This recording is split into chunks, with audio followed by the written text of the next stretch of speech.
Olá, aluna e aluno. Começamos agora a nossa quarta e última teleaula da disciplina de Contemporânea, séculos XVIII e XIX. Hoje com esse título de Expansão Industrial e Imperialismo. Para quem não se lembra, meu nome é Fabiane Musardo, sou doutora em História pela Universidade Federal do Paraná. Perceba que nós temos aqui como que um fechamento de uma reflexão acerca do que acontece nesse processo de expansão industrial que inicia no século XVIII e que se desdobra no século XIX. Se desdobra no sentido de aumento de produção, visto que essa produção em série se consolida cada vez mais, num sentido espacial também, porque esse processo de revolução industrial que tem início na Inglaterra no século XVIII, depois se expande para outras partes da Europa e depois sai ali do continente europeu, chegando ali a territórios da Ásia e também da América. Perceba que há uma explosão mesmo espacial no sentido de como se produz, onde se produz, quanto se produz e assim por diante. Vamos para a tela, por favor. Nós temos aqui então a contextualização dessa aula que inicia agora. Nós começaremos falando sobre o pioneirismo inglês, ou seja, o porquê que essa revolução industrial teve origem na Inglaterra. Isso é uma coisa interessante de nós pensarmos, né? Afinal de contas, ok, foi na Inglaterra, mas aí fica a pergunta, por que a Inglaterra? Por que não aconteceu em qualquer outro país europeu ou em qualquer outro lugar fora da Europa? Por que aconteceu esse processo de transformação no sentido de como se produz, onde se produz, quem produz, exatamente em solo inglês? Esse será um dos assuntos que nós vamos discutir agora. Vamos lá para a tela, por favor. Nós temos aqui, voltando, né, a alteração advinda das revoluções industriais. Por exemplo, nós já tratamos em outro momento sobre os aspectos sociais advindos desse processo de revolução industrial. Pensando, por exemplo, nas primeiras articulações que foram organizadas pelos trabalhadores para tentar iniciar a sua luta pela conquista de direitos. Preste muita atenção nessa frase, iniciar a sua luta pela conquista de direitos. É comum hoje nós acreditarmos ou acharmos que direitos são concedidos. Eles não são concedidos e nunca foram, nem aqui no Brasil e nem em qualquer outro lugar. Direitos sempre foram resultados de lutas de grupos diversos. Aqui nós estamos falando de trabalhadores industriais que começaram a se organizar para lutar por direitos dentro dessa forma de trabalho, dentro desse regime de trabalho. Vamos lá para a tela, por favor. Então, nós temos, né, alterações que dizem respeito a segmentos bastante diversos, vai desde a questão do tempo, né, a relação com o tempo, a própria relação de trabalho, então o tipo de atividade que se desenvolve e o tempo que é necessário seguir para se realizar essa atividade, assim como o próprio ritmo de trabalho, né? Então, é um tipo de trabalho bastante diferente daquele que era feito até então. Pense, por exemplo, um trabalho no campo, você não tem um relógio para seguir o horário que você deve começar e deve terminar. Você não tem um ritmo obrigatório a seguir, você tem uma tarefa a realizar. Se você termina no começo da tarde, no meio da tarde ou no fim da tarde, pouco importa, não faz diferença. É muito voltado para a questão de época do ano, estação de cheia, de chuva e assim por diante, do que relacionada a relógio. Não é esse aquilo que define, né? Nem o ritmo de trabalho e nem o tempo que vai ser feito, nem nada disso. Aqui não. Aqui nós temos alterações no sentido da atividade que se desenvolve e de como se desenvolve também. Vamos para a tela, por favor. E seguindo, nós temos novas formas de produção de trabalho, como eu acabei de dizer, e por último falaremos sobre as novas disputas que também são advindas dessas novas relações que começam a se construir. Veja, nós vamos tratar de um período que tem muita coisa acontecendo ao mesmo tempo. Pense, por exemplo, naquele conceito de dupla revolução do Hobsbawm, que nós também já fizemos referência em outro momento. Ele tratando ali da Revolução Francesa e da Revolução Industrial como duas revoluções que de fato mudaram as estruturas dessas sociedades e não se restringiram a essas sociedades, uma vez que as mudanças advindas desses dois processos extrapolaram as fronteiras desses países e trouxeram alterações também para outras localidades. Fechamos esse bloco.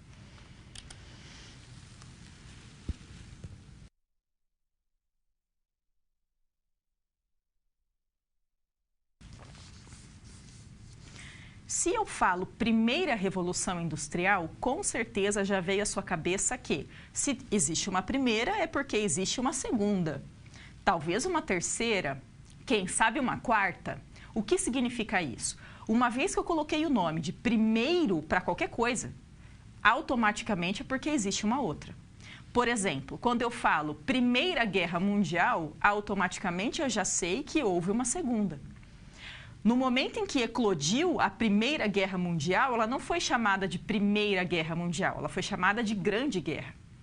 Ela recebeu essa nomenclatura de Primeira Guerra Mundial a partir do momento em que ocorreu a Segunda. Veja, nós vamos tratar agora da Revolução Industrial, que tem início na Inglaterra no século XVIII. Quando isso aconteceu e começou a ser analisado pouco depois, não se chamava de Primeira Revolução Industrial, chamaram de Revolução Industrial. Mas depois, num futuro já, vendo esses acontecimentos, achou-se que era interessante criar-se nomenclaturas diferentes, como se fossem fases mesmo, dentro desse processo maior, que é chamado de Revolução Industrial. Vamos para a tela, por favor. Então, essa primeira revolução, que data ali da metade do século XVIII até a metade do século XIX. O que acontece aqui, O que aconteceu para que a Inglaterra fosse a pioneira nesse processo industrial? Há alguns elementos. Então, primeiro, a produção capitalista de alimentos e insumos industriais oriundos do campo. O destaque aqui é para a produção de lã. Por quê? Porque na primeira fase da Revolução Industrial, a indústria que tem o destaque maior é justamente a indústria têxtil, é a indústria de tecido. Significa que o campo na Inglaterra passou a ser organizado para abastecer essas fábricas, para abastecer esses centros urbanos. Daí a criação de ovelhas para o fornecimento dessa lã. Vamos lá para a tela, por favor. Seguindo, nós temos o deslocamento das populações rurais pelo interior da Inglaterra, justamente devido a essa reorganização do campo, que não levava em consideração comunidades tradicionais, muito menos pessoas que tinham passado a sua vida inteira ali, com esse outro ritmo de trabalho, desenvolvendo atividades muito voltadas para a prática agrícola, para a criação de animais, que não tinham a mínima aptidão e nem vontade, nem desejo de trabalhar numa fábrica, de trabalhar numa máquina, nem nada parecido com aquilo. Então, se tem uma reconstrução, uma reorganização desse campo. Vamos para a tela, por favor. E, por último, o arrendamento das terras, principalmente, como disse, para essa criação de ovelhas, que vai ser aquilo que vai gerar a matéria-prima para esta indústria, que é a principal nesse início de revolução industrial. Perceba, então, para se ter um desenvolvimento industrial, algumas coisas se fazem necessárias.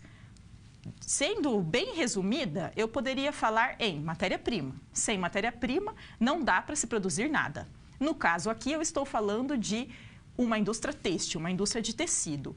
Precisa-se, então, de uma matéria-prima que possibilite a fabricação desse tecido. Num primeiro momento, essa matéria-prima foi a lã. Precisa-se de pessoas para trabalhar.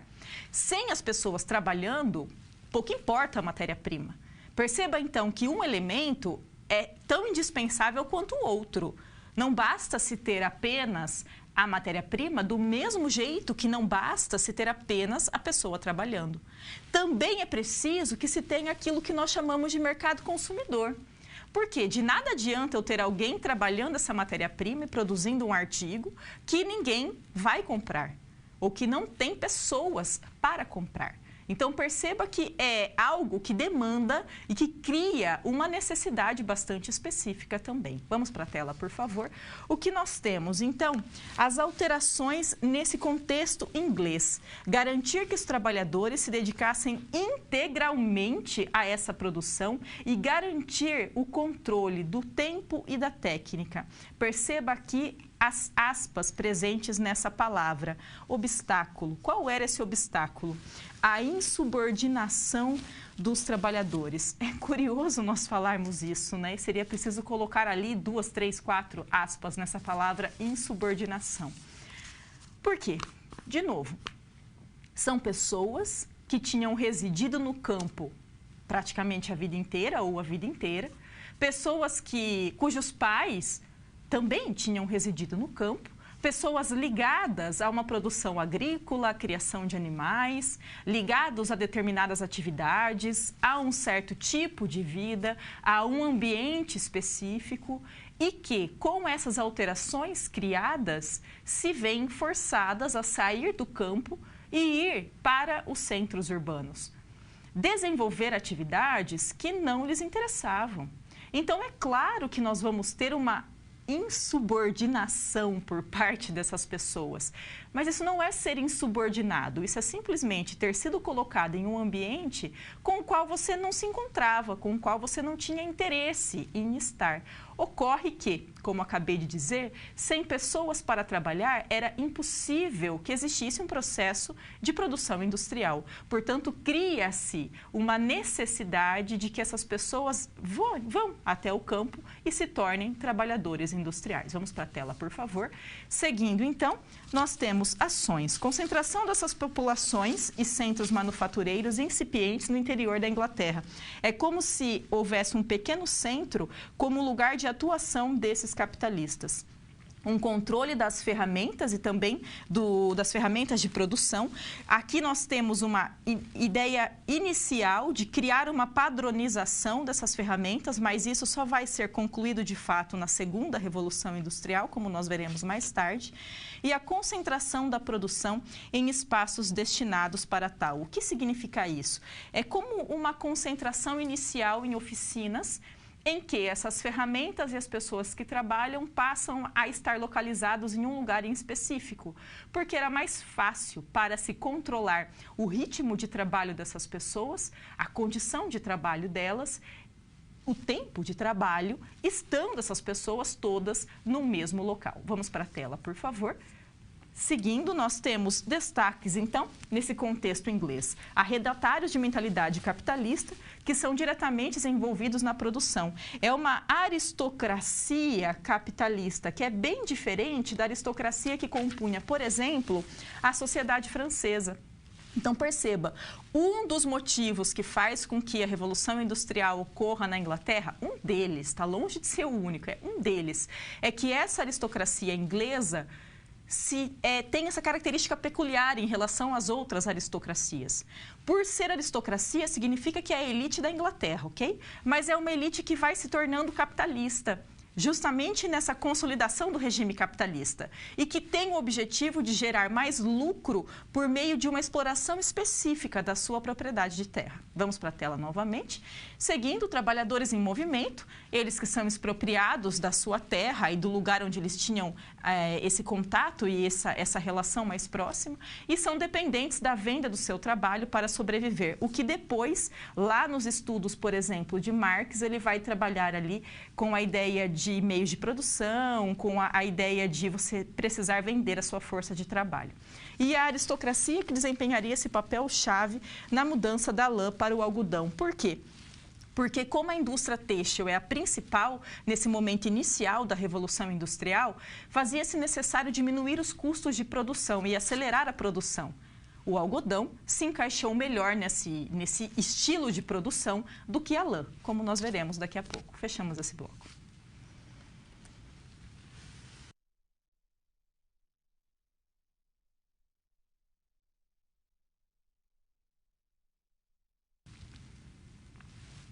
É interessante nós pensarmos em antecedentes que levaram à eclosão da Revolução Industrial, mas também pensarmos que as pessoas que viviam ali nesse século XVIII e início do século XIX não estavam necessariamente pensando, nossa, eu estou vivendo na Revolução Industrial. Isso é resultado, essas nomenclaturas, essas divisões em fases, primeira revolução, segunda revolução, essas são criações posteriores que são feitas a partir de análises desse período. Então, pense, por exemplo, nós estamos aqui num curso de História. O curso de História se baseia em análise do passado. A partir dessa análise do passado, nós vamos criando estratégias para tentar entender melhor cada época, cada lugar em específico. Daí, por exemplo, a necessidade de se trabalhar com esse dado, o porquê que a Revolução Industrial começou na Inglaterra. Então, essa aristocracia inglesa tinha essa característica diferente da aristocracia francesa, da aristocracia russa e assim por diante. Somado a isso, você tem uma série de outras características. Por exemplo, a ação dessa aristocracia inglesa em reorganizar o campo, produzindo essa matéria-prima, inicialmente com a lã, depois com o algodão, e gerando essas pessoas que são desalojadas no campo e que se veem obrigadas a migrar para as cidades justamente para oferecer os seus serviços nessas fábricas. Serviços esses, pessoas estas, que depois, nas análises do Marx, por exemplo, vão ser chamadas de exército de reserva, que são essas pessoas que estavam ali precisando trabalhar para conseguir sobreviver e que eram obrigadas a se submeter a condições de trabalho bastante ruins. Vamos para a tela, por favor. Nós temos, então, a aristocracia que passa a se envolver ativamente em empreendimentos mercantis ao redor do globo, atuando como financista e investidora. Perceba, é uma aristocracia que quer a todo tempo aumentar os seus lucros e se envolve, por exemplo, nessas companhias de colonização. A mais conhecida é aquela Companhia das Índias Orientais. O objetivo é valorizar o seu próprio capital, né?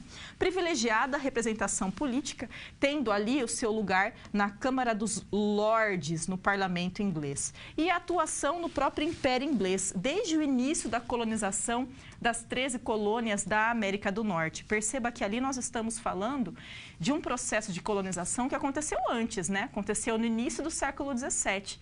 Essa aristocracia, já no século XVIII, vai começar a se valer desse território colonial para fomentar ainda mais esse processo de produção industrial. Vamos para a tela, por favor. O algodão, qual é a característica e a importância do algodão nisso? Bom, inicialmente, para essa indústria que é a principal desse início de revolução industrial, que é a indústria têxtil, nós temos a matéria-prima da lã. Ocorre que o algodão se mostrou muito mais adaptado, mais útil, mais barato, mais resistente do que a lã para ser essa matéria-prima dessa indústria de tecido. Por que isso aconteceu? Porque ele era cultivado em larga escala. Pense, por exemplo, no que nós acabamos de falar sobre as colônias, né? Nós temos aqui as 13 colônias da América do Norte, nós temos o próprio Caribe, que eram ali territórios dominados pela Inglaterra e que poderiam ser utilizados para essa produção de algodão. Ele é comercializado a preços bem mais baixos do que a lã, portanto, se diminui o preço de produção, automaticamente você aumenta o seu lucro, advindo da venda, né? E respondia melhor aos movimentos das máquinas. Por que isso? Porque o algodão era mais resistente do que a lã. A lã, que é ali uma matéria-prima mais delicada do que o algodão. Perceba, junta tudo o que é agradável para essa aristocracia capitalista, que é: você produz esse artigo em maior quantidade, no caso ali nas colônias, você tem um produto que é mais barato e ainda é mais resistente. Então, é claro que nós temos o algodão substituindo a lã nesse sentido. E isso traz ali alterações também. Vamos para a tela, por favor. Uma vontade que vai surgindo com o tempo dos britânicos em reconhecer os processos de independência no Novo Mundo. Acontece que na história nada vem ao acaso. Não foi, a partir de então os ingleses se tornaram humanistas e passaram a defender uma igualdade entre nações e, portanto, o fim do regime de colônia e metrópole. Não é nada disso. Acontece que, devido aos seus interesses específicos, ficou mais interessante para os britânicos que essas nações deixassem de ser colônia. Por que isso aconteceu? Vamos para a tela, por favor. Nós temos, então, essa explicação resumida deste contexto. Inicialmente, a expansão do império inglês, nesse império britânico, é marcada pelo controle de postos de produção colonial e captação de escravos, com o estabelecimento de rentáveis plantations de algodão no Caribe e no sul das colônias norte-americanas. Perceba, nós temos a produção desse algodão nessas propriedades chamadas plantation, que, só retomando, são aquelas caracterizadas pelo uso da mão de obra escravizada em grandes propriedades, os latifúndios, monocultura e assim por diante. Esse seria como que um primeiro momento. Então, tá tudo bem aqui se ter colônia e se ter metrópole, porque na colônia eu produzo essa matéria-prima que é necessária para mim. Mas na fase seguinte, muito dessa demanda das fábricas inglesas passa a ser suprida por parceiros comerciais. Que parceiro comercial é, por exemplo, eu não preciso obrigatoriamente produzir esse algodão numa colônia minha. Eu posso ter acesso a essa matéria-prima a preços super baixos de outros lugares. Por exemplo, aqui no Brasil. O Brasil era colônia de Portugal na época. Portugal era um parceiro comercial da Inglaterra. Ou seja, eu não preciso que exista colônia e metrópole para tornar viável, para ter acesso à quantidade absurdamente alta de algodão que eu preciso. Eu posso conseguir isso por outros fins. Se torna mais interessante conseguir isso por outros fins, se torna mais interessante passar a se defender o fim desse regime de colônia e metrópole, porque a partir do momento que você tivesse países livres, países independentes, a Inglaterra poderia comercializar com todos os países e não somente com suas metrópoles. Vamos para a tela, por favor. Seguindo, então, as máquinas, que são das principais características nesse processo industrial, né? As primeiras que foram resultado da experimentação por agentes interessados na melhoria da produção. E o carvão, que é ali a fonte de energia utilizada nessa primeira fase da Revolução Industrial por meio da energia a vapor. É comum nós pensarmos, as primeiras máquinas foram criadas por cientistas, engenheiros, nada disso. As primeiras máquinas foram criadas por pessoas que estavam nessas oficinas e que vendo ali, produzindo ali, vendo as demandas e vendo os problemas, iam criando modos de tentar solucionar isso. Um dos principais problemas nesse início da Revolução Industrial era como você conseguir extrair carvão nessas minas, principalmente retirando água das minas. Vamos para a tela, então. Nós temos aqui uma máquina que é importantíssima, é como que um divisor de águas mesmo nesse sentido de produção industrial, criada ali no começo do século XVIII, que funciona pelo vapor para bombear a água das partes mais profundas das minas. Aqui nós temos, né, esse eixo que vai levantando e bombeando essa água do interior das minas. Perceba, então, nós temos uma máquina que é desenvolvida de acordo com as necessidades e não uma máquina criada para suprir demandas posteriores. É como que o inverso, né? Aquilo que eu preciso faz com que essa máquina vá sendo elaborada e vai ficando cada vez mais elaborada, cada vez mais tecnológica. As primeiras máquinas têm uma tecnologia mais rudimentar do que aquelas que vão marcar ali a segunda revolução industrial. Fechamos esse bloco.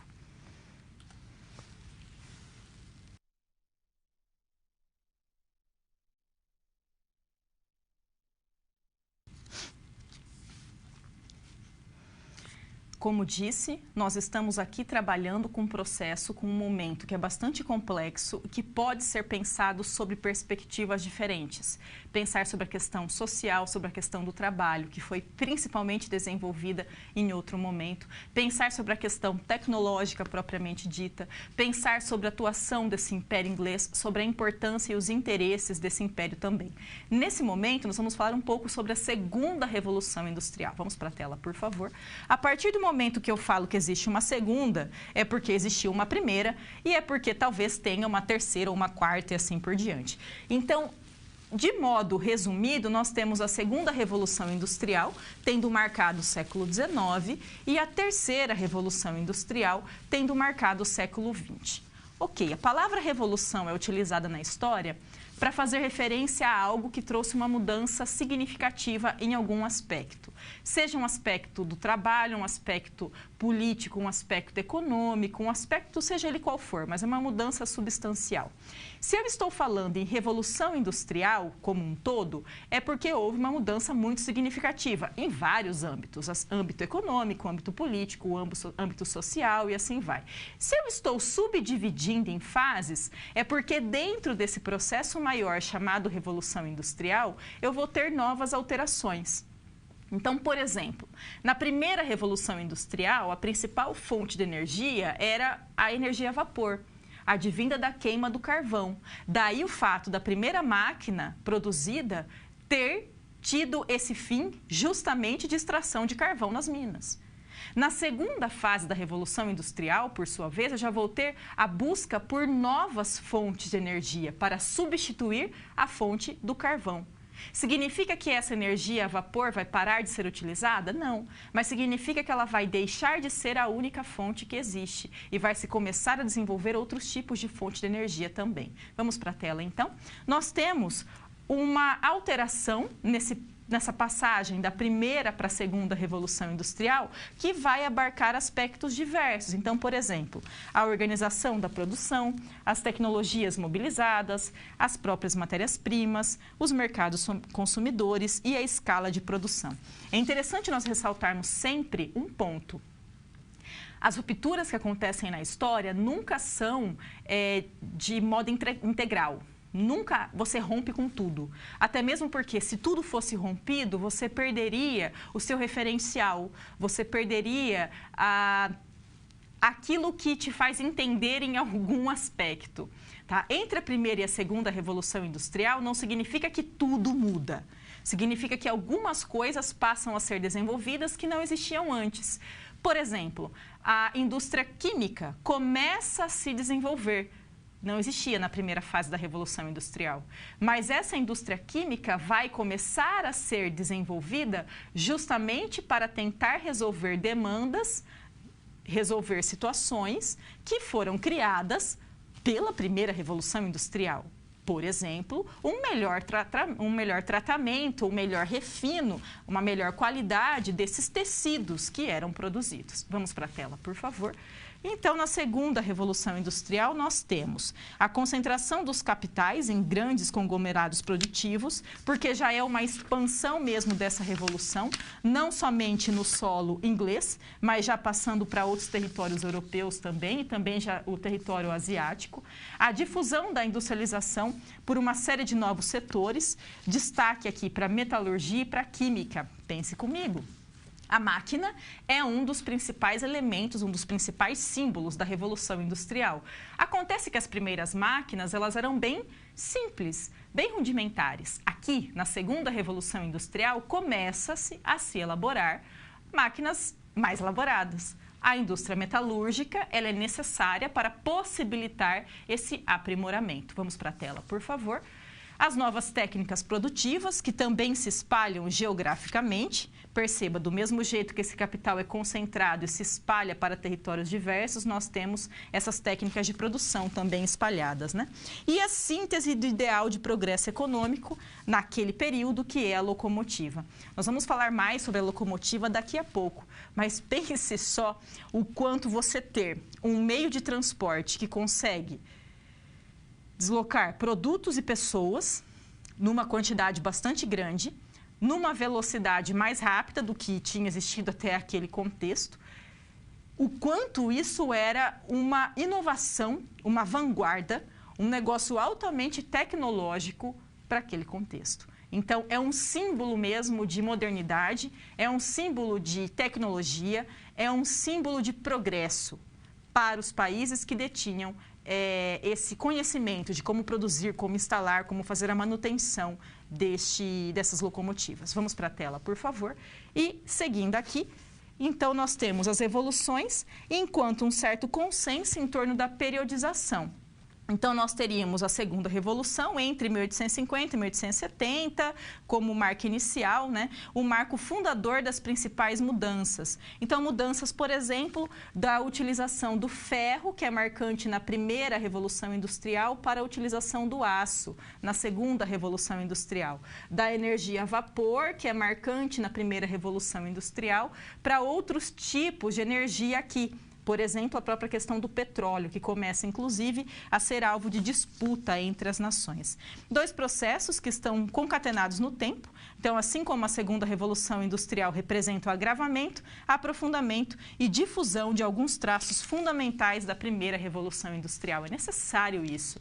Não dá para eu simplesmente acreditar, olha, até 1870 tem a primeira revolução industrial e a partir dali começa a segunda, então tudo que estava sendo feito para e começa outra coisa. Não é isso.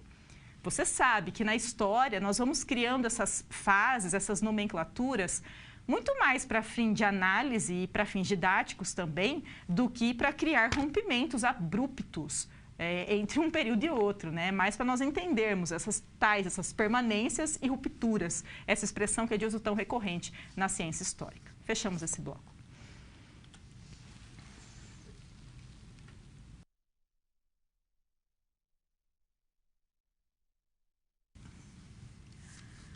Produção é título dessa nossa SP. Vamos para a tela, por favor. Apresentando a SP. Cada um de nós se move no sentido de prestar os muitos serviços ou produzir os vários bens necessários à vida contemporânea. Você já se deu conta desse fato?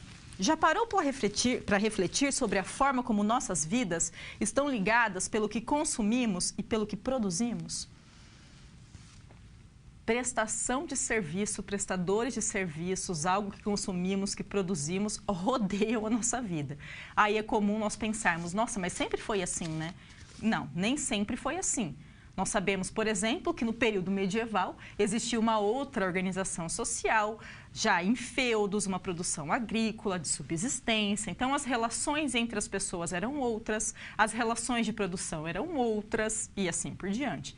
A partir da Revolução Industrial do século XVIII, nós vamos ter uma série de mudanças no ritmo da vida, nas coisas que nós temos acesso, nas coisas que se tornam essenciais para nós.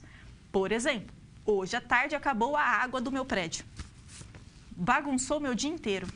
E só acabou a água no período da tarde, né? Daí dá para a gente perceber a dependência que nós temos de um recurso que é ligado a uma empresa que presta esse serviço e a quem a gente recorre quando acontecem problemas assim.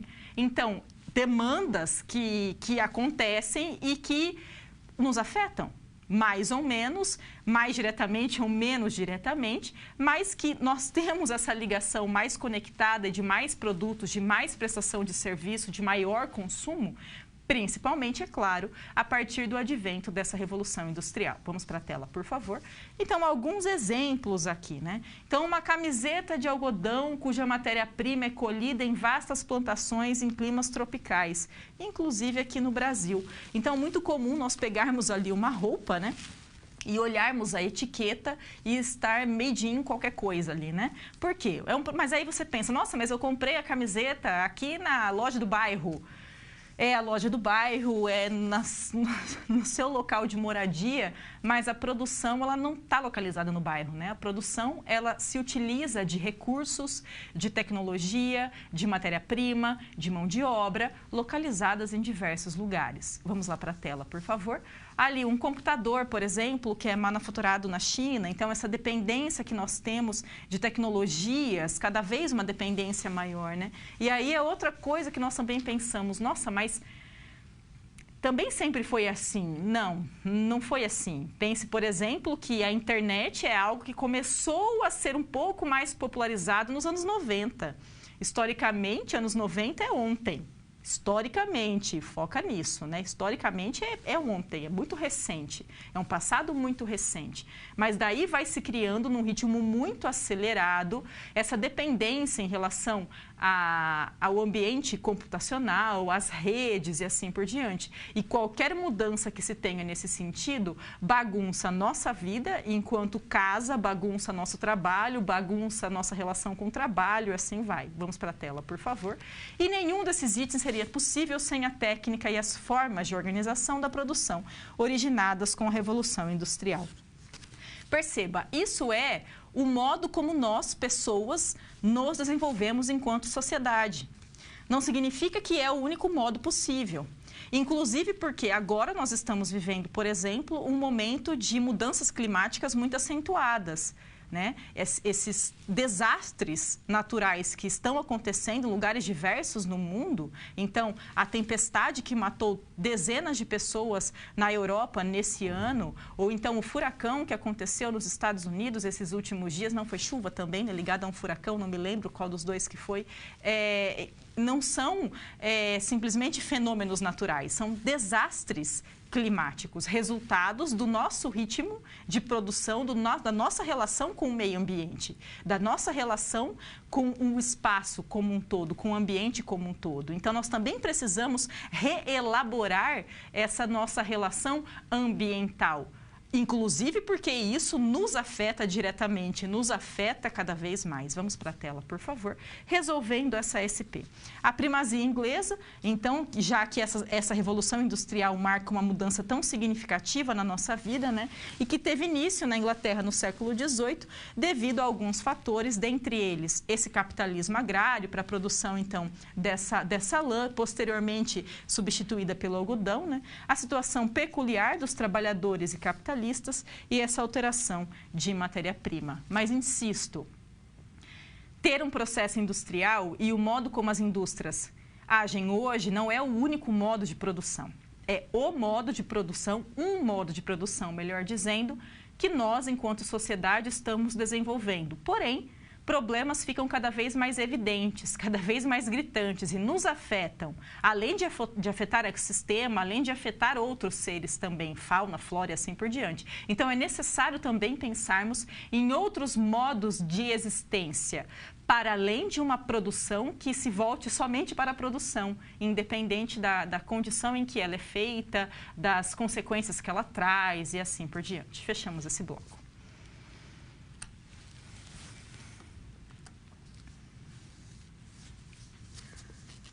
Para essa interação, vamos lá para a tela, por favor. Eu gostaria que você pensasse um pouco sobre como o advento das revoluções industriais mudaram nossa relação com o trabalho e o tempo.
Tem um teórico muito interessante chamado Koselleck que fala que no século XIX há uma aceleração muito grande da história.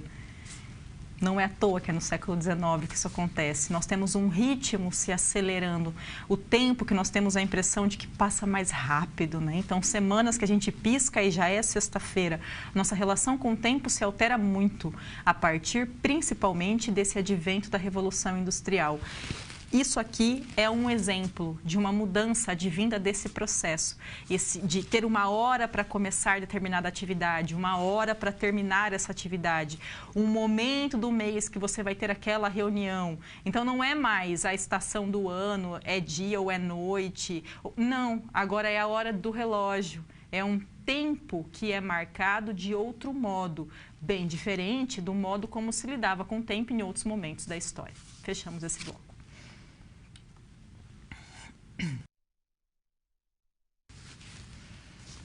Século XIX, então, começa essa nova fase da Revolução Industrial, marcada por algumas alterações em relação à primeira. Por exemplo, as máquinas que até então eram produzidas com ferro, que passam a ser produzidas mais com aço, porque é um material mais resistente para se produzir esse material. Nós temos outras fontes de energia, nós temos a tal da locomotiva, que nós também abordaremos agora. Vamos para a tela, por favor.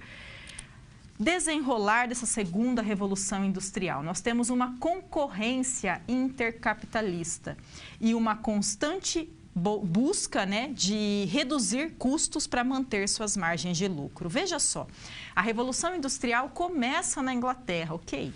Mas, com o tempo, ela passa também a marcar o desenvolvimento de outros países. Desse modo, passa-se a ter cada vez mais uma concorrência entre essas indústrias, entre esses países.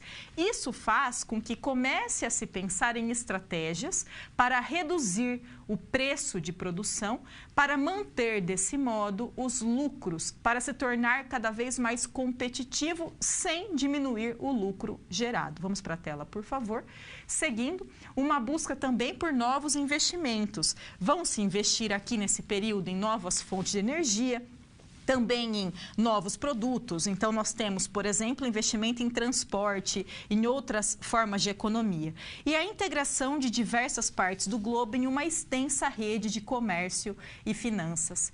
Agora, nesse momento em que nós estamos ainda vivendo o contexto de pandemia do coronavírus, é mais fácil para nós pensarmos essa interligação global, né? Porque uma vez que se tem um vírus tão transmissível, ele se espalha pelos países num ritmo muito acelerado, que em outros séculos não teria acontecido, não nesse ritmo, não nessa velocidade. Por quê? Porque o deslocamento de pessoas, o deslocamento de produtos hoje é muito mais rápido, é muito mais intenso do que em qualquer outro período da história. Aqui, com as revoluções industriais, começa a se ter uma relação comercial muito maior entre os países. E é aqui que começa a se consolidar essa posição, por exemplo, das nações latino-americanas como centros exportadores de produtos agrícolas e as nações europeias como centros industrializados, que, se nós pensarmos um pouquinho, ainda é uma característica presente, não somente, não posso falar que todos os países latinos são somente exportadores de gêneros agropecuários. Não posso dizer isso, mas eu tenho que ressaltar que o gênero agropecuário ainda tem uma importância muito grande nas economias latino-americanas, enquanto um projeto também. Não somente, mas enquanto um projeto também. Vamos para a tela, por favor. Seguindo, então, nós temos essas máquinas, porque há, nesse momento, a construção dessas primeiras fábricas destinadas à produção de bens de capital ou equipamentos. Veja, as fábricas voltadas para a produção de máquinas. Afinal de contas, era preciso construir e elaborar máquinas que fossem, que tivessem como finalidade a criação, agir em todos os estágios de produção. Lembrando que as primeiras máquinas da primeira Revolução Industrial eram bem mais rudimentares do que essas que começam a ser construídas desenvolvidas no século XIX. E isso também gera um fortalecimento da indústria metalúrgica. Então, esse trabalho com metais, esse manuseio mais sofisticado com os metais e um maior conhecimento sobre isso também. E o próprio desenvolvimento da indústria química, por exemplo, para se clarear esses tecidos que eram tão importantes dentro dessa indústria têxtil, que é a principal daquele período. Então, se desenvolve, por exemplo, o ácido sulfúrico, soda, sabão e tudo mais. Perceba que nós temos, de um modo bastante sensível, o aumento de uma tecnologia, um aumento de um conhecimento sobre produção, manuseio de máquinas, sobre essa indústria metalúrgica e também usos de produtos que até então eram desconhecidos. Vamos para a tela, por favor. Seguindo aqui, ligações. O que é isso? A indústria de máquinas e equipamentos possibilita a difusão da maquinofatura. A metalurgia é representativa das grandes montas de capital, agora demandadas pelas novas formas de produção industrial. E a química representa algo inédito no meio industrial inglês, a aproximação entre a fábrica e o laboratório. Perceba, se as primeiras máquinas foram construídas, foram pensadas e foram elaboradas a partir das necessidades de uma oficina, a partir de um chão de fábrica mesmo, a partir daqui do século XIX, não. Nós vamos ter já pessoas que vão cada vez mais entendendo sobre esse manuseio, sobre essa fabricação de máquinas, sobre a aplicação dessas máquinas e que vão utilizando esses conhecimentos para fins diversos. Não é à toa que a ferrovia data ali do século XIX, as locomotivas datam do século XIX, a indústria química data do século XIX. Vai-se começar no século XIX a se ter, por exemplo, disputas entre países em relação à extração e refinamento de petróleo. Não é à toa, é porque se tem uma indústria para isso, se tem a busca de uma nova forma de energia, uma nova geração de energia, e se tem capital que está em busca de investimento em setores diversos. Vamos para a tela, por favor. E a locomotiva, mencionada aqui tantas vezes, né? As ferrovias, que apresentavam baixo retorno, se entendidas independentemente de outros setores. O que significa isso? Eu não posso pensar a ferrovia como a ferrovia de modo isolado, a ferrovia por si só. Eu tenho que pensar na importância da ferrovia enquanto um círculo de criação de demanda e geração de lucro. Vamos para a tela, por favor. Nós temos, então, uma demanda de grandes centros de carvão que garantia a demanda por ferrovias e as ferrovias, por sua vez, elevavam a demanda do carvão. Percebe que é um círculo vicioso? O carvão e o aço se retroalimentavam. Eram necessárias mais linhas de ferro e mais máquinas para que essas matérias-primas fossem transportadas. E essa demanda, por sua vez, impulsionava as atividades de extração de carvão e também das metalúrgicas. Além disso, se tem o próprio lucro advindo de financiamento, juros e tudo mais para a instalação dessas ferrovias, para a contratação das pessoas que tinham esse conhecimento técnico e também para a manutenção dessas ferrovias. Perceba então que esse grupo que concentra o dinheiro, o capital em suas mãos, vai diversificando as suas aplicações, né? Num primeiro momento é indústria têxtil, agora não, é indústria têxtil, é metalúrgica, é química, é de transporte, se diversifica essa aplicação, ao mesmo tempo em que a sua aplicação aumenta a sua própria renda, porque gera demandas que também são sanadas por aplicações dessas mesmas pessoas. Não é à toa que nós temos, a partir da segunda Revolução Industrial, a formação desses grandes conglomerados econômicos, que vão diversificando produção e gerando cada vez mais lucros em economias diversas. Fechamos esse bloco.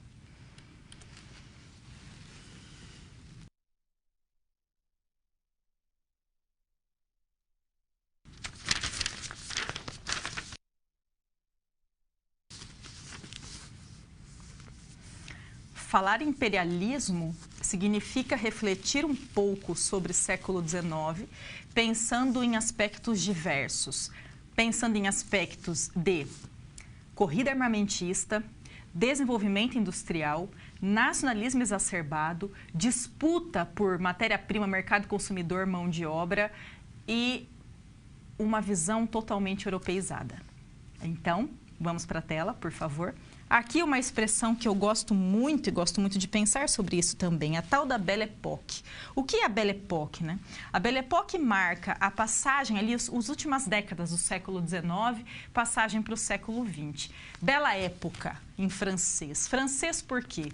Porque se tem nesse período o início da criação da ideia de Paris enquanto uma cidade modelo. Então, essas mudanças que são feitas em Paris, as suas avenidas mais largas, as exposições mundiais que são feitas. Um período em que se acreditou que toda essa tecnologia que estava sendo desenvolvida e sendo aprimorada cada vez mais, estava marcando um período de prosperidade, um período de um bem-estar, um período em que só haveria coisas boas, só haveria progresso, não. Por quê?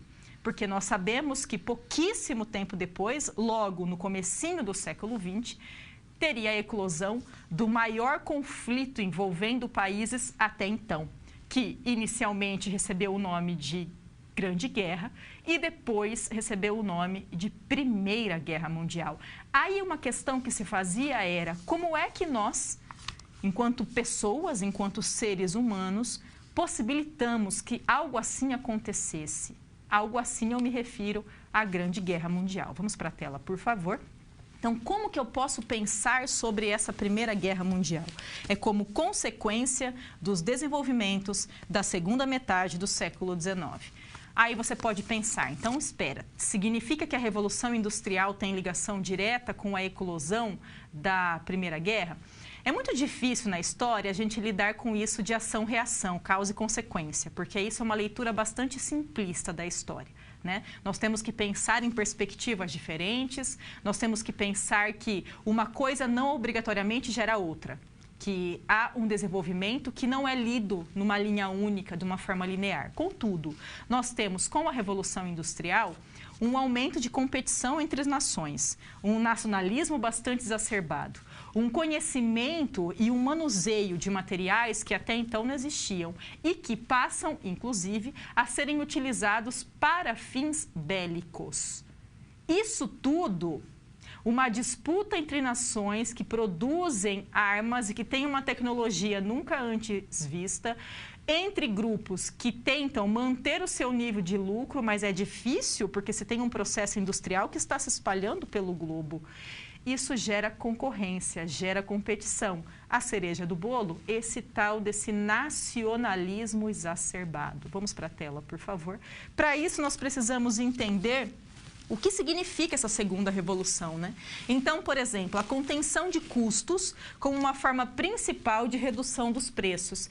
Perceba que isso é recorrente, né? Vai se buscar com frequência, toda vez, diminuir os custos de produção para assim manter a margem de lucro. Acontece que chega um momento que não dá mais para se reduzir esse nível. Vamos para a tela, por favor. Seguindo, a elevação dessas margens de lucro das grandes empresas nessa disputa por fatias de mercado consumidor. Perceba que aqui nós temos uma busca por manter os lucros, nós temos menção direta a essa concorrência, essa competição. Veja esse resumo: concentração de capitais, estratégia de redução de custos, busca de matéria-prima, baixo custo, articulação entre militarismo e industrialismo promoviam uma espécie de círculo vicioso. Isso tudo é característica específica do século XIX. E isso tudo tem ligação com esse processo industrial que acontecia. Mas veja, não é a indústria por si, a indústria em si, enquanto uma bolha isolada. É a indústria, essa disputa por mercado consumidor, essa busca por matérias-primas, esse nacionalismo exacerbado, esse militarismo marcante no período também. Vamos para a tela, por favor. Nós temos aqui essas novas disputas, por exemplo, pelo petróleo, já desde o século XIX, devido ao lucro que advinha desta matéria-prima, né? Desde a sua extração até o seu refino. O petróleo que é motivo de guerras na história desde o século XIX. A adoção de peças intercambiáveis e padronizadas, o que inclusive vai ser utilizado para a indústria bélica, para a indústria de armas e munições, né? E esse Império Britânico que assume a dianteira também neste processo. E nesse processo nós vamos ter inclusive aquilo que é chamado de imperialismo ou neocolonialismo, que nada mais é do que as nações europeias buscando essa matéria-prima, esse mercado consumidor, essas fontes de energia, isso tudo em outros territórios, no caso, na Ásia e na África. Fechamos esse bloco.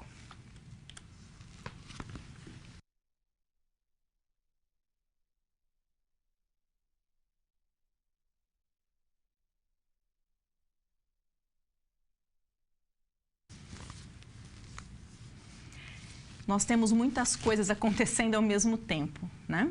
Século XIX, nós temos esse agravamento da Revolução Industrial, nós temos uma concorrência muito grande entre países, nós temos a unificação da Itália, a unificação da Alemanha, nós temos essa disputa por matéria-prima, mercado consumidor, mão de obra, nós temos os europeus novamente na história se colocando enquanto aqueles que dominam outros povos.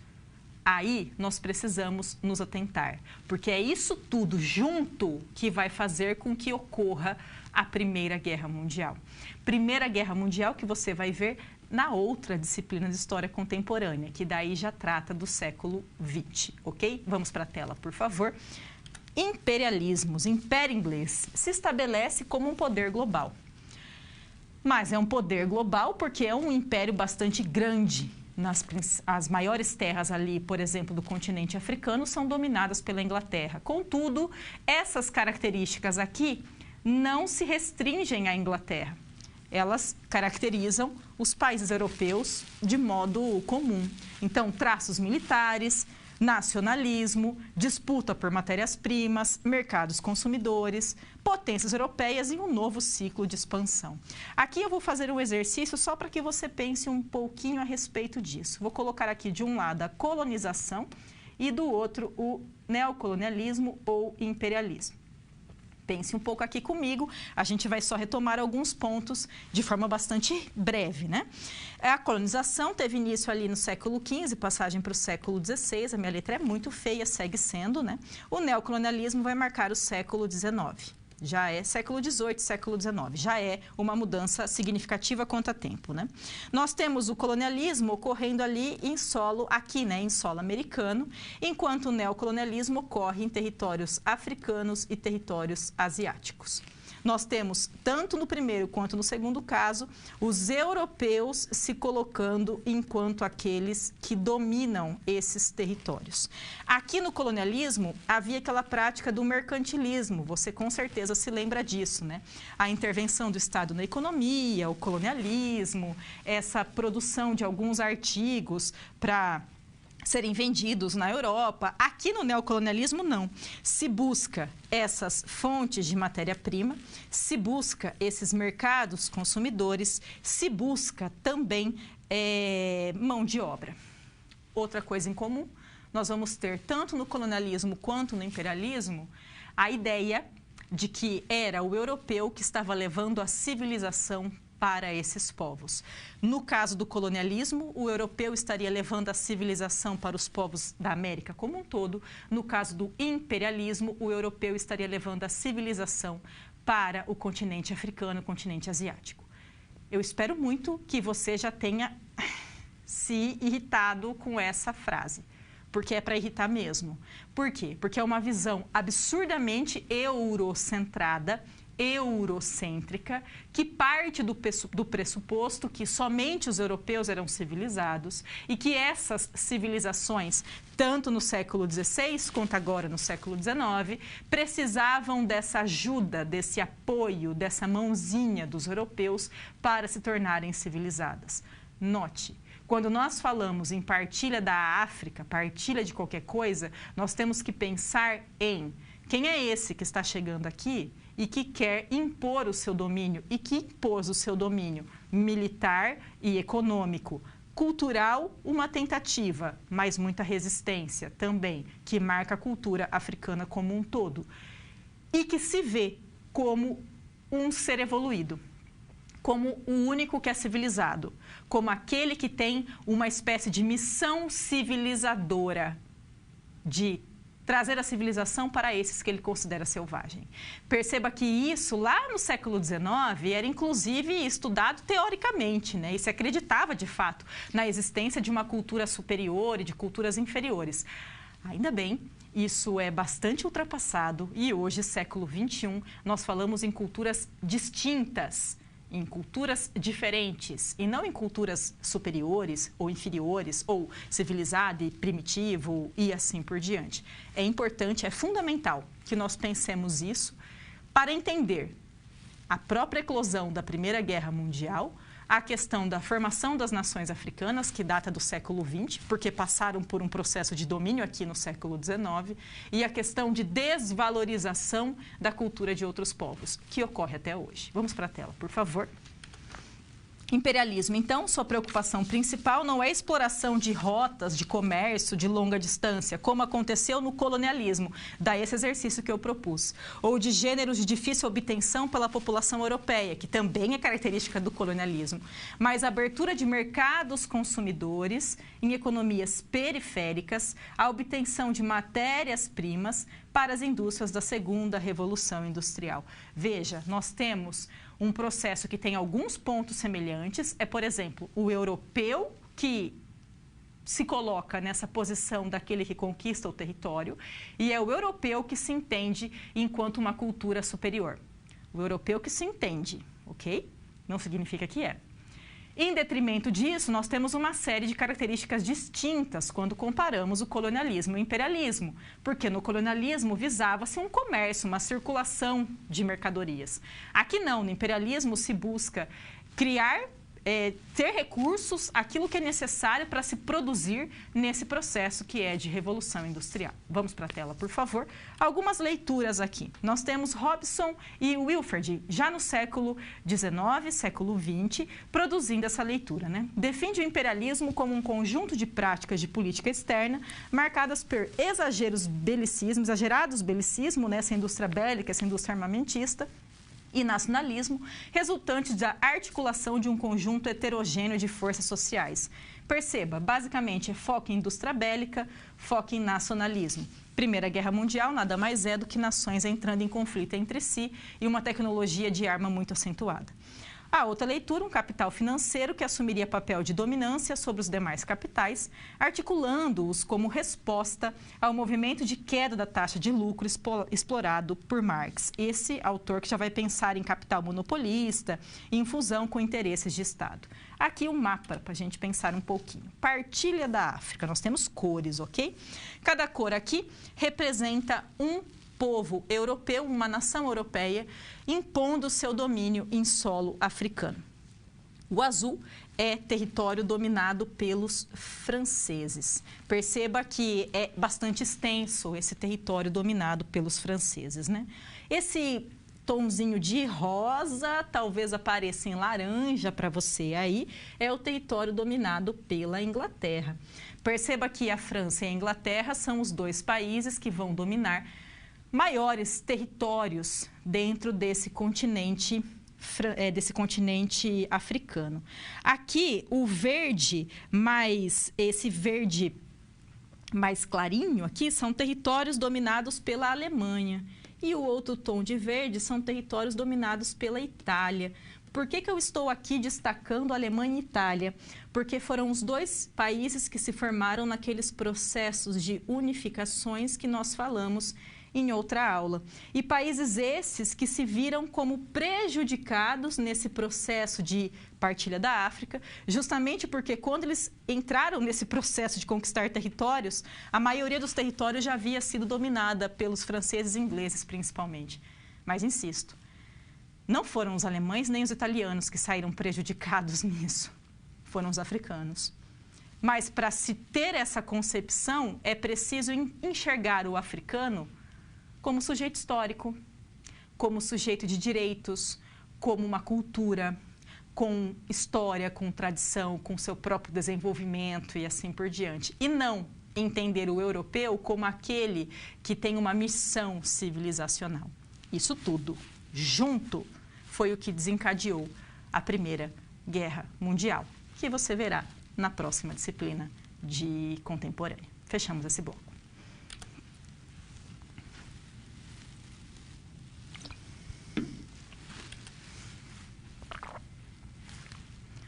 Cultura é nome dessa nossa SP. Vamos para a tela, por favor, apresentando aqui a SP. Você já estudou alguma outra língua, além do português? Seria inglês a primeira resposta? Num continente que se fala predominantemente espanhol e português, por que nos dedicamos ao estudo da língua e da cultura inglesa? Em outros termos, como a nossa relação política e cultural com a Inglaterra nos dias de hoje remete aos acontecimentos do século XIX.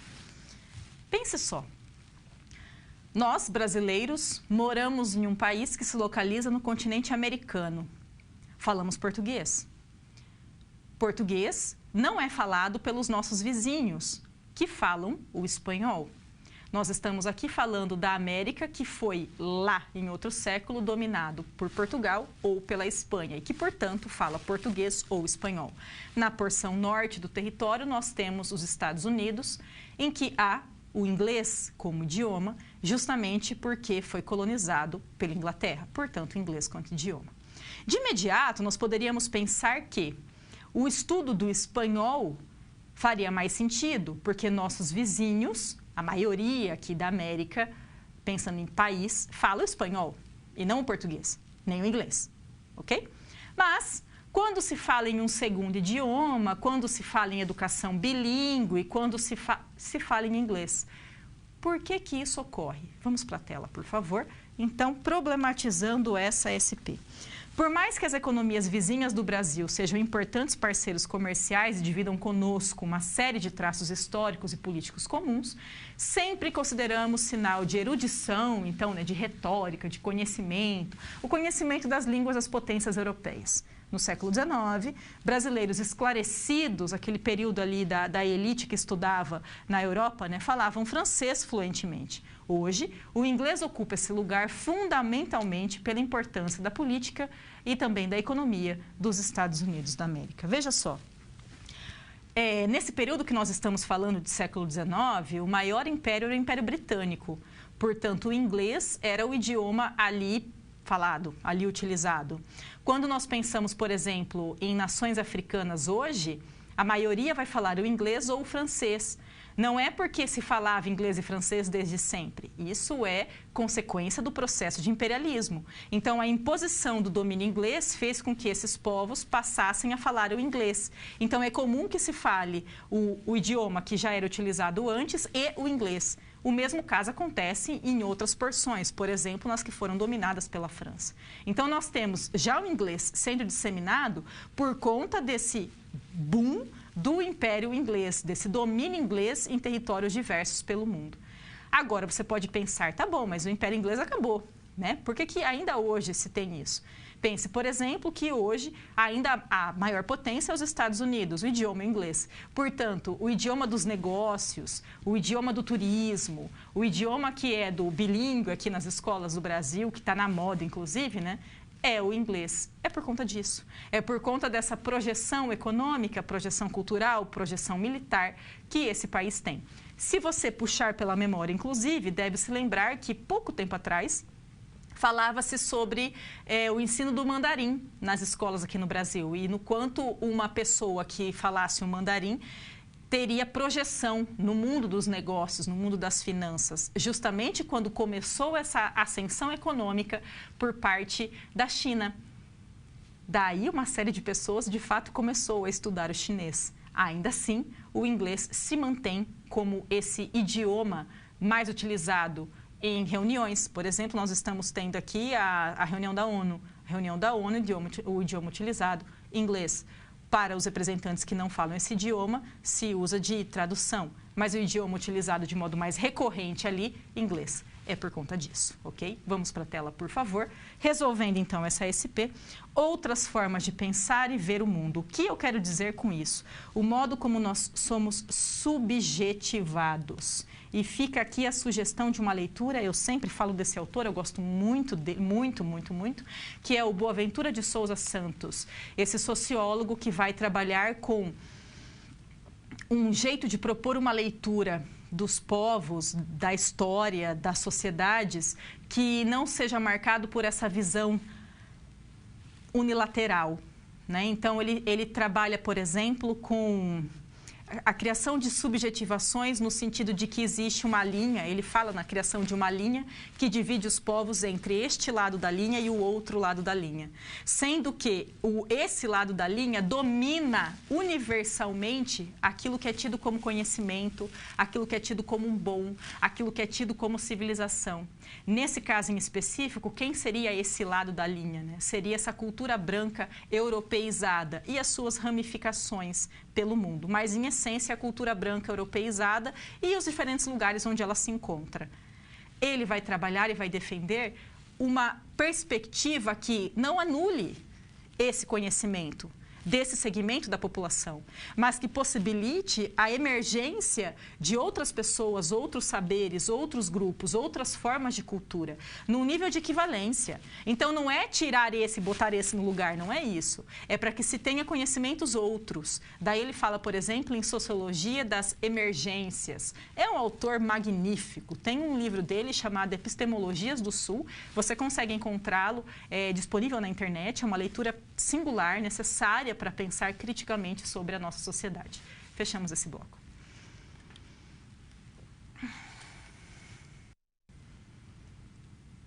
Vamos para a tela ver a nossa interação. Explique de forma sucinta, então de forma breve, a relação entre as revoluções industriais e a Primeira Guerra Mundial.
Temos aqui uma contribuição do polo de Itajubá. O aluno Tiago disse o seguinte: disputa por colônias para o fornecimento de matéria-prima.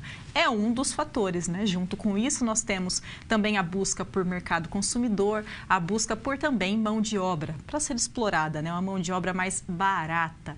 Lembrando, se o europeu se entende como uma cultura superior, é claro que o trabalho europeu também custa mais do que o trabalho de outro povo. Então, perceba que é uma cultura bastante focada em si mesmo, daí essa visão eurocêntrica. Quanto à outra interação, também há uma contribuição que veio também do polo de Itajubá. O aluno Pedro disse o seguinte: o grande avanço tecnológico dando condições da prática do home office hoje em dia. De forma geral, as revoluções industriais, os avanços tecnológicos deram condições para uma maior produtividade, com menor gasto de matéria-prima e mais tempo para o trabalhador. Eu só vou gerar aí uma provocação, que é quanto a esse mais tempo para o trabalhador. Então, essa questão do home office, muito legal, porque nós estamos ainda vivendo uma pandemia e setores que possibilitaram esse tipo de trabalho que colaborou para uma menor, né, difusão desse vírus. Menor, não resolve, mas diminui, já é alguma coisa, né? Agora, com relação ao tempo, será que de fato isso faz com que se tenha mais tempo para o trabalhador? Não estou falando quanto a home office, estou falando enquanto tecnologia. A nossa relação com o tempo, a nossa disponibilidade com relação às redes sociais, a grupos de comunicação. Será que isso, de fato, fez com que nós tenhamos mais tempo? Note, eu não estou aqui procurando uma resposta fechada. Sim, não. Não, é uma provocação, de fato, ok? Fechamos esse bloco. Para finalizar essa aula, vamos então retomar alguns pontos aqui discutidos. Começamos por falar sobre essa nomenclatura, né? Revoluções industriais. Perceba aí que está no plural. Não é à toa, é porque nós temos uma revolução industrial entendida como um momento em que se tem de fato muitas mudanças em aspectos diferentes, em relação a trabalho, em relação portanto, a economia, mas também políticas, sociais, assim por diante. E nós temos essa divisão em primeira Revolução Industrial, segunda Revolução Industrial, que vai no sentido de ver o tipo de fonte de energia que era utilizada, o tipo de máquina que era utilizado, o tipo de indústria que era destacada em cada uma dessas fases. Vamos para a tela, por favor. Falamos também sobre os motivos do pioneirismo inglês, ou seja, por que a Revolução Industrial começou na Inglaterra e não em qualquer outro país do mundo. Então, falamos, por exemplo, sobre a atuação dessa aristocracia capitalista inglesa, que vai reorganizar o campo para produzir, inicialmente, aquela que era a matéria-prima dessa indústria que estava incipiente, que era a indústria de tecido. Então, nós temos a criação de ovelhas para fornecimento de lã. Falamos também sobre, depois, a substituição da lã enquanto matéria-prima para o algodão enquanto matéria-prima, porque é um produto mais resistente, mais barato, que podia ser produzido em larga escala. Já falando também sobre, inicialmente, essa produção nas colônias americanas, mas depois a Inglaterra que começa a defender a independência dessas colônias, justamente porque percebe que seus interesses seriam muito mais voltados para essas nações serem nações, não mais colônias, para que elas pudessem ter essa relação comercial direta com a Inglaterra. Vamos para a tela, por favor. Falamos aqui sobre imperialismo e principalmente a ligação do imperialismo com a Primeira Guerra Mundial. Não saia dessa aula achando que nós podemos dizer a Revolução Industrial gerou a Primeira Guerra Mundial, porque não é isso, porque seria uma visão muito simplória da história. Nós temos uma série de alterações que ocorrem no século XIX, que somadas fazem com que esse conflito surja nos primeiros anos do século XX.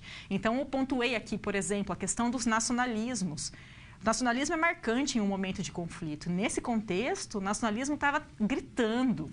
Nós falamos sobre essa disputa entre as nações, entre esses industriais, para manter o seu nível de lucro. O que era difícil, porque essa concorrência ficava cada vez mais acentuada. Falamos sobre a indústria bélica. Tá? É um momento em que se produz armas e munições como nunca antes na história. Então, se tinha um potencial de morte muito maior do que em outros períodos. Isso tem que ser levado em consideração para se pensar essa passagem do século XIX para o século XX e a eclosão da Primeira Guerra também.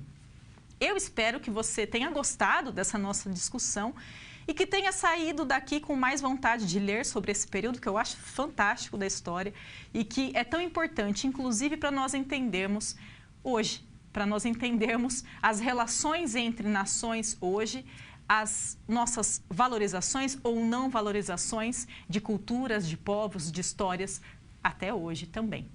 Ok? Espero que tenha gostado e aguardo vocês numa próxima oportunidade. Tchau, tchau.